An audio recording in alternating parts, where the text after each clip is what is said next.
Hello everyone, once again welcome back to my YouTube platform English with Vipul sir. मैं Vipul sir English गुरु और फिर से आपके सामने हाजिर हूँ एक बहुत ही इम्पॉर्टेंट टॉपिक लेकर ट्वेल्थ बिहार बोर्ड के बच्चों के लिए, जिनका एग्ज़ाम आने वाले ईयर में है, यानी कि 2024 में, 2024 में।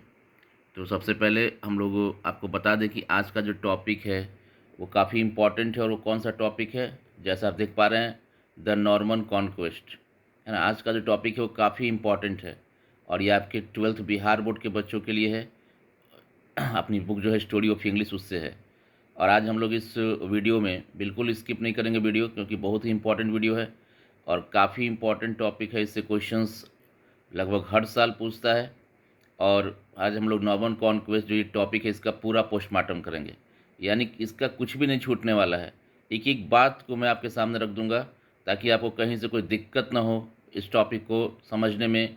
इसका कोई भी क्वेश्चंस ऑब्जेक्टिव, सब्जेक्टिव, 2 मार्क्स के अंदर, 5 मार्क्स के अंदर, 1 मार्क्स के अंदर, कहीं भी कोई भी क्वेश्चन आ जाए तो आप आराम से बना पाओगे। बस कंडीशन ये है कि वीडियो पूरा देखें, पेपर और पेन लेके बैठें, साथ में नोट करें और बिल्कुल ध्यान से देखिए। एक एक वर्ड को यहाँ बताऊँगा, क्योंकि मैंने सीधा कहा है कि आज हम लोग नॉर्मन कॉन्क्वेस्ट का पोस्टमार्टम कर देंगे।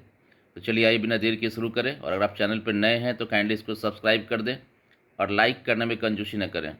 कमेंट करें अगला टॉपिक आपको कौन सा चाहिए, ज़रूर उसके ऊपर वीडियो आएगी। तो चलिए स्टार्ट कर। जैसा आप देख रहे हैं नॉर्मन कॉन्क्वेस्ट जो टॉपिक है, तो देखिए सबसे पहले क्या लिखा हुआ है कि नॉर्मन कॉन्क्वेस्ट एक्चुअली देखिए है क्या। तो नॉर्मन कॉन्क्वेस्ट एक बहुत ही इम्पॉर्टेंट इवेंट है। क्या है? एक बहुत ही इम्पॉर्टेंट इवेंट है जो कि ओल्ड इंग्लिश के टाइम पे हुई थी। ठीक है। और जो नॉर्मन जो वर्ड है, नॉर्मन कॉन्क्वेस्ट, तो नॉर्मन एक ट्राइब है, एक जाति का नाम है। याद रखना है कि नॉर्मन किसका नाम है। ये ट्राइब है, एक जाति है जो कि कहाँ की थी? फ्रांस की रहने वाली थी, है ना। नॉर्मन्स जो थे वो कहाँ से बिलोंग करते थे? फ्रांस से। और कॉमन सी बात है कि जब वो फ्रांस के लोग थे तो उनकी जो लैंग्वेज होगी क्या होगी? फ्रेंच होगी।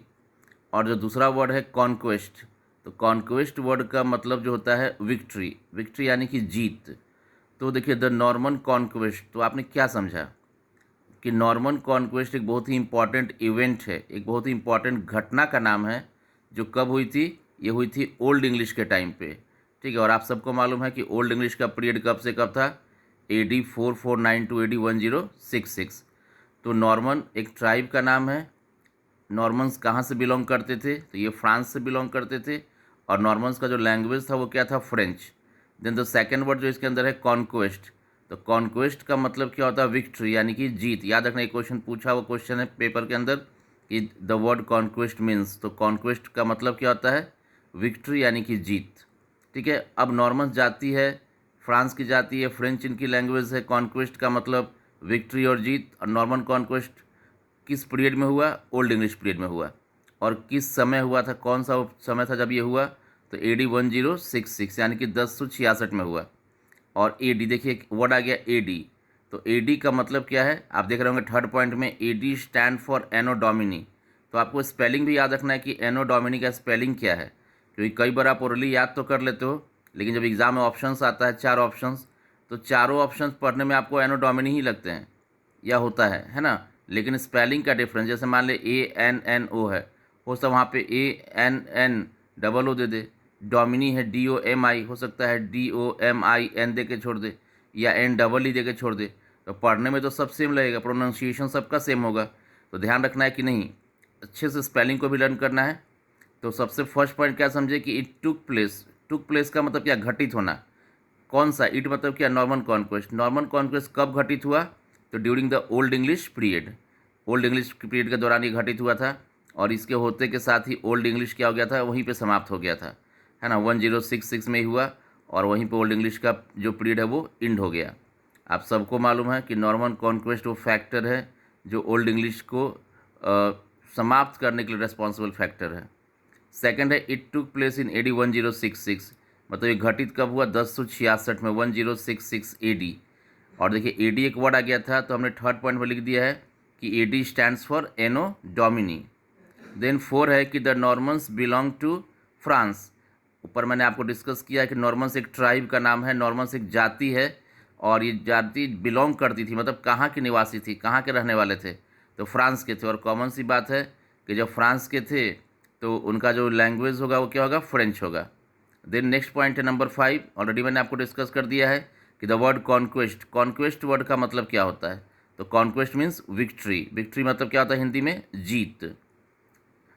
नंबर 6 है this event, this event means कौन सा इवेंट, नॉर्मन कॉन्क्वेस्ट का जो इवेंट है, घटना है ना, इवेंट का मतलब क्या होता है, घटना।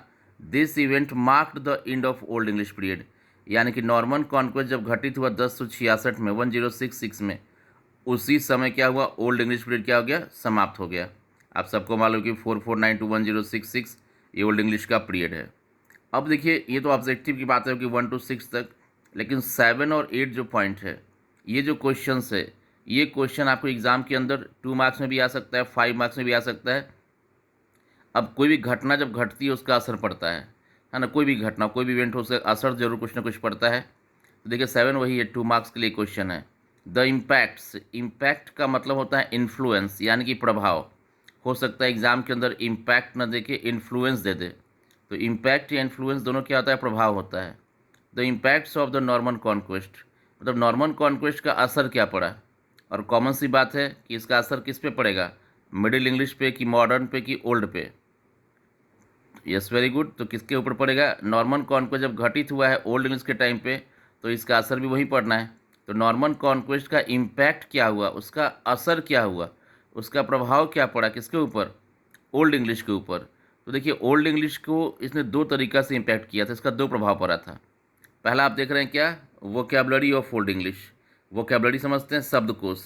और दूसरा है अल्फ़ाबेट, अल्फ़ाबेट का मतलब वर्णमाला। यानी कि जब नॉर्मन कॉन्क्वेस्ट की जो घटना हुई, इसने इंग्लिश लैंग्वेज जो था ओल्ड इंग्लिश के टाइम का, उसको दो तरीक़ा से इन्फ्लुएंस किया, प्रभावित किया। इम्पैक्ट मतलब प्रभाव डालना।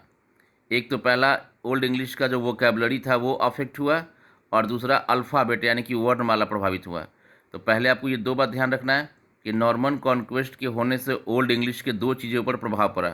पहला चीज़ क्या था, वोकैबुलरी ऑफ ओल्ड इंग्लिश यानी कि उसका शब्दकोश, और दूसरा क्या था, वो अल्फ़ाबेट ऑफ ओल्ड इंग्लिश यानी कि उसका वर्णमाला। अब समझना क्या है कि वोकैबुलरी को कैसे अफेक्ट किया और अल्फ़ाबेट पे क्या असर पड़ा, उसको देखते हैं। देखिए नंबर 8 दिया हुआ है कि the Norman conquest in AD 1066 resulted, मतलब जो नॉर्मन कॉन्क्वेस्ट 1066 में हुआ उसका रिजल्ट, रिजल्ट का मतलब परिणाम है ना, रिजल्ट का मतलब क्या, परिणाम, तो उसका परिणाम क्या हुआ, in the infusion of, infusion का मतलब क्या हुआ कि एडिशन, यानी कि शामिल हुआ, जोड़ा गया। क्या जोड़ा गया, large number of French words, काफ़ी संख्या में French words into the vocabulary of English, English के शब्दकोश में। यानी देखिए सिंपल ही लॉजिक की चीज़ है कि नॉर्मन्स कहाँ के थे, फ्रांस के थे। तो नॉर्मन कॉन्क्वेस्ट जब हुआ, उन लोग का जब विक्ट्री हुआ ब्रिटिश कॉलोनीज़ के ऊपर इंग्लैंड पे, तो जब नॉर्मन कॉन्क्वेस्ट 1066 में हुआ, तो उन लोगों का भाषा क्या था, फ्रेंच भाषा था। तो कॉमन सी बात है कि उनकी भाषा के वर्ड शामिल होंगे। ऐसा तो है नहीं कि नॉर्मन्स हैं और उनकी भाषा फ्रेंच और जर्मन शामिल हो जाएगी। तो आप इतना भी दिमाग लगा सकते हैं यहाँ पे कि अगर नॉर्मन्स ने अटैक किया था, नॉर्मन्स की जीत हुई थी, तो नॉर्मन कॉन्क्वेस्ट के बाद इंग्लिश के शब्दकोश में फ्रेंच भाषा शामिल हुआ। इन्फ्यूज़न है ना, इन्फ्यूज़न का मतलब यहाँ शामिल होने से, ऐड होने से है। मतलब इंग्लिश के वोकैबुलरी में, इंग्लिश के शब्दकोश में नॉर्मन कॉन्क्वेस्ट के बाद कौन सी वर्ड शामिल हुए, तो फ्रेंच वर्ड शामिल हुए, फ्रेंच भाषा के काफ़ी वर्ड क्या हुए, शामिल हुए। देन है कि जो दूसरा हमने बात किया था, दूसरा क्या बात किया था कि नॉर्मन कॉन्क्वेस्ट का अल्फ़ाबेट पे भी असर पड़ा। तो देखिए लिखा हुआ है पॉइंट नंबर 9 में कि after the Norman conquest in AD 1066 3 new letter, याद रखना है, ऑब्जेक्टिव भी पूछ सकता है कि नॉर्मन कॉन्क्वेस्ट के बाद कितने लेटर्स इंग्लिश के अल्फ़ाबेट में ऐड हुए, शामिल हुए।